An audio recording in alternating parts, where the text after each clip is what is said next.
Hey, what's up, everybody? It's BDF44 coming at you with another video. So, right now I want to talk about the Toronto Raptors. And the reason why I want to bring the Raptors up is because it's been reported that they do not have any intention of trading Pascal Siakam as of right now. If ever there was information that I would take with an absolute and utter grain of salt, it would be any and everything that comes out of Toronto at this time. And the reason why that is the case is because we know what happened with DeMar DeRozan. They went out and said the exact same thing to DeMar DeRozan, told him to his face, told all of us, hey, we're not trading DeMar DeRozan. And in the moment they had an opportunity to trade for Kawhi Leonard, of course, they made that decision, and it was a wise one indeed. But the point is, they lied.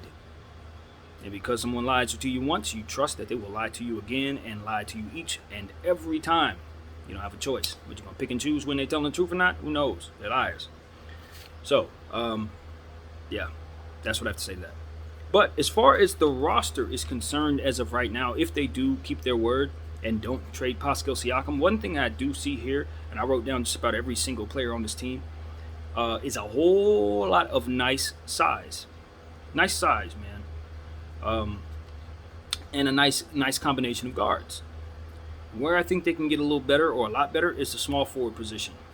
That's where they have players, but none of them excite me except for OG Anunoby. That's the only one down here that excites me. Unless you want to call some of these other guys small forwards, for which you can.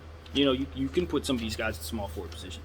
But that's where they need to improve, in my opinion. But I'm looking at the roster. One thing that I like for a fact is just looking at the guards. Fred VanVleet, obviously you want to start off there. They paid him, and they're happy with him. He's going to be the premier guard on this team. Then Goran Dragic. You back that up with Goran Dragic. Let me tell you something. Fred VanVleet and Goran Dragic are going to give people fits. I don't know if you play them together. Probably not. But if they're coming in for one another, if they're playing in each other's stead, they don't skip a beat. And mind you this, there's another guy, third guy, Malachi Flynn. Yeah, he can go too. He really, really can go. Probably should not be no one's third string at this stage. I think he was drafted last year in the lottery. Has not disappointed. The only thing I would say about Malachi is he's a really short guy. So there's going to be circumstances, just like most short players, where you'll have to kind of accommodate for that. But he's a super talented guy. He's having a good summer league right now. And he needs minutes. He needs minutes, and preferably he needs to get the hell off this team. Just to be cut and dry, I think Malachi Flynn needs to be in a better situation. He shouldn't be playing behind all these guys. Then they got Isaac Bonga on top of that. And the good thing about Isaac is he's tall. So you can play him at the small forward. You can play him at the shooting guard. He doesn't really have a position. I like him at the point guard, but you also like having him at other positions knowing that he can facilitate from there. So the upside for Isaac Bonga is great. And like I said, they're going to give him minutes at other positions. Delano Blanton was a guy they picked up. He's a point guard, a draft pick. I'm not familiar with him. They just got him. So we'll know what he can do. But unfortunately, he's 5th on the list of point guards, maybe even 6th on the list of point guards. So it's just a log jam there at the point guard position because they got so many talented players in that position. Maybe you trade one of them or two of them and get you a small forward that you can back up whoever's going to be playing that position, likely OG. So looking at their small forward position, since I've been talking about it, outside of OG Anunoby, you're looking at guys like Gillespie, of whom I'm not familiar with, somebody I think they just picked up on a multi-year deal. I think that's how that went. Stanley Johnson, who's a guy who hasn't played well in his career thus far. It started off with Detroit. LA guy too, guy from out here, but he hasn't had a chance to really show that he could play as of yet. I haven't seen nothing out of him personally that would make me excited. Sam Decker, he's been overseas for many years. Tall guy. I've seen him play well. I've seen him at his best. He can rebound the ball. He can score. Role player. He can help your team. I'd imagine his experience overseas gave him some more confidence, gave him more experience, gave him more minutes than he would have got here over the last several years. So I'd imagine he's ready to go at whatever role they give him. And then a guy by the name of Juan Tambie, who's infamous for getting dunked on by Edwards. He was the guy on the other ends of that unbelievable jam last season. So, like I said, they need to upgrade that position. They have bodies, but none of them are really players that you are super excited about, unless Gillespie is a guy I don't know. I just don't know. But where you see their strength, the strength here for the Toronto Raptors is definitely their size. It's definitely their size. You look at Kim Birch. That's a guy they just re-signed. He's a guy who's been playing well. He was playing for a contract last year. Did well, and they rewarded him. Chris Boucher, is a guy who, as you know, I'm a fantasy basketball fan. He's a guy I enjoyed owning for most of the season. He had his moments here and there where he wasn't able to give me the production that allowed me to keep him on the team for the entire season. But I say a good half of the season, or more than half of the season, he was one of the top centers, power forward guys to have in terms of defense for you. He blocks shots for you on a consistent basis, rebound the ball, things of that nature. You're just very, very happy when he's getting good minutes.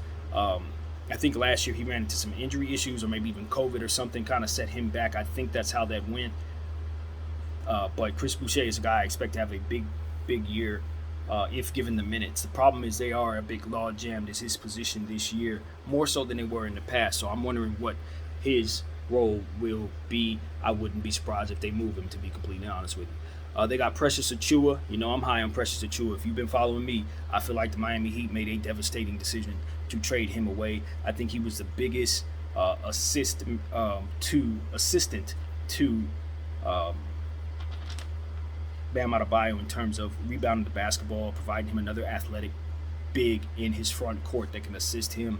They removed that piece, replaced it with PJ Tucker, and I think they're gonna wish to God they didn't do that. Precious Achiuwa, I think, is a player who has big time upside. He's limited in some ways. I don't think he's going to stretch the floor or anything, but he has such fantastic energy, rebounding the ball, dunking the ball, doing all those power forward type things that you want your big to do. And he has a lot of foot speed. Good footwork, somebody that's going to continue to improve, natural ability, a natural athleticism, great motor, somebody that should not have been given up on. And he's going to help the Toronto Raptors a lot if he can get the type of minutes that I expect a player like him should be able to receive. But like I said, they are logjam at this power forward position, center position, completely. Look at Pascal Siakam, he plays that position too. You look at Scotty Barnes, the guy that I think they should center their entire situation around going forward. He is the guy that I would build around if I were the Toronto Raptors. By far, he's the one. And it's not a whole lot he cannot do. He's a rebounder. He's a defender. He's a scorer. He's a passer. He's a lot of things at a very, very, very high level. He has super fantastic ability to guard smaller players and defend them and keep up with them in ways that just most players his size will never, ever be able to do. He just has some stuff that you cannot teach in terms of the defensive side of the ball. He has very long arms. His motor is also insane. And his passing ability is way above average as well. So on the offensive end, he's somebody that's not bashful shooting the three, even though he's not a shooter. He has hit the shot. I mean, you definitely want to keep Scotty Barnes on your team. He's somebody you're going to be paying. Just know that early. So as far as them not trading Pascal Siakam, this is why another reason why I take that with a grain of salt. Because they are overly logjammed at Pascal's position. Why the hell are you paying him? Makes no sense. So I don't believe them. I still think they're going to trade Pascal Siakam, and he would be wise to call his boy DeMar DeRozan for some advice on how to handle what's coming, because he's about to be backhanded with the lie. It's going to happen because they can't keep all these guys. They can't. They can say they're going to keep all these guys, but halfway through the season they're going to realize they can't do it. Kim Birch, Chris Boucher, Precious Achiuwa, Scotty Barnes, Pascal Siakam, OG Anunoby all play the same position. All should be starting somewhere. Each and every one of them. They should all start. I think Kim Birch is the guy that you probably don't start yet, but he's playing his way to that point. He's a guy that I don't like. If my team needs a center and we got Kim Birch, I think we're okay for a little bit. You know what I mean? It's not like you can't use an upgrade, but he's not somebody just sitting there saying, God, we need to fill this position. He can do it. He's shown that. Chris Boucher, same thing. A little light in the backside. You like him at the 4 spot, sometimes more so than the 5, depending on who he's going up against. But he's high motor, high energy, shot blocker. They're going to block a lot of shots. They're going to block a lot of shots, y'all. Chris Boucher, Precious Achiuwa, Scotty Barnes, they're going to block shots. So know that. They are not deficient there. Rebounding, all that. I like that. OG Anunoby, Scotty Barnes, Precious Achiuwa, all that all works for me. But you just have to pick which ones you want to keep. Because all 5 of them, and I'm looking at OG included in that, even though he can play some small forward, probably will start as small forward. He can play some 4-2. He can play some 2-2, so that helps. Pascal can play some 3. Can play some 4. Body can. Scotty Barnes can play some 3, 4, maybe some 2, maybe some 1. Hell, I think that dude could probably play all positions if he gets an opportunity. So what you're seeing is them doubling down on the point guard position and doubling down on the bigs, which in theory works really well. But if they can turn some of those into a bit more balance, maybe give them a big-time small forward shooting guard to kind of settle things down, I think would make a little sense. Because I look at the small forward position. If I'm being real, looking at their roster, I say they're too heavy in the guards and center spot and too thin at the small forward spot.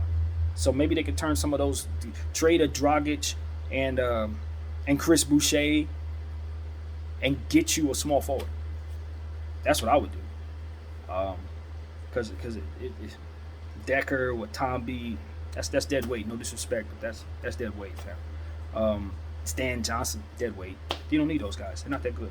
No disrespect at all. But if you're playing for an Eastern Conference and you're trying to win, and you have those pieces, those are the type of 4-quarter pieces that you want to turn into $1, as is always said by Max Kellerman. So, yeah, I don't hate Toronto's position here. I think they're really, really good, but I just think that at this point, I'm looking at guys like Malachi Flynn and some of those names that I've already mentioned that say, okay, you can turn them into small forwards that will help your team and get those guys in better positions to get the minutes that they deserve.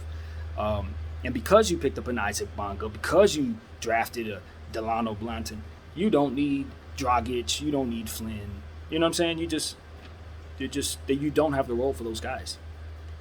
As I always say, the NBA, in my opinion, one of the most important things the NBA needs to do is expand.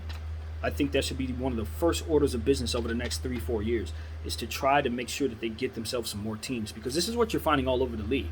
The Van Fleet, Dragic, Flynn combination, no one's done anything wrong.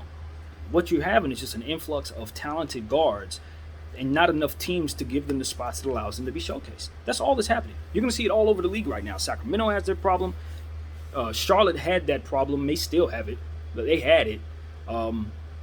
There's several teams around the league that have that problem. There's just too many point guards. Orlando has that issue now. And then you'll look on their team and then you'll see your small forward position. You'll be like, well, they don't have any small forwards that you like, but they have like 4 point guards. So it's like that's what the NBA needs, just to recalibrate the rosters that they have based on the fact that they just don't need teams doubling down and tripling down on these positions. That's not what's best for the league. That's not what's best for these teams, and it's most definitely not what's best for the players. You give me 2 extra teams, suddenly a guy like Malachi Flynn has a regular point guard role, whether he's starting or backed up somewhere.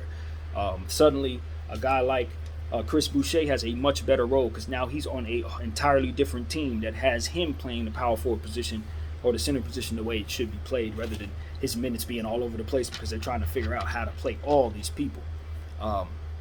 It's a problem that the NBA didn't have a couple years ago. But we've had a couple really good drafts, and vets aren't retiring. Vets aren't retiring. Guys are coming back. You got guys like Sam Decker coming back into the league after 3 years. I mean, you need more teams, y'all. It just is what it is. So that's what I've gathered. There's some tweaking that Toronto Raptors could do. They definitely should trade Pascal Siakam, or if they're not going to trade Pascal Siakam, trade Chris Boucher, or they just got Kim Burtz. Trade Chris Boucher and get yourself a small forward. Malachi Flynn too. Trade both of those guys.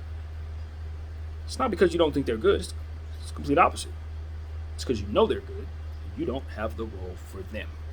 My name is BDF44, man. Good luck to everybody in the Toronto Raptors. I know y'all happy to get back home. That whole thing about staying in Tampa for a season because of the COVID stuff, that's real frustrating, I'm sure, for their fan base. But everybody's coming back home to Toronto, and I know that fan base, one of the best in the business, will be super excited. So that's what I got to say. My name is BDF44. Did I mention Gary Trent Jr.? Gary Trent Jr. is a fantastic shooter. I don't want to get out of here without mentioning that. They re-signed him after trading for him, and I think that was a big-time success. He's going to provide them with a great deal of shooting, and he is one of those guys that will be probably starting at the small forward position a lot for that team.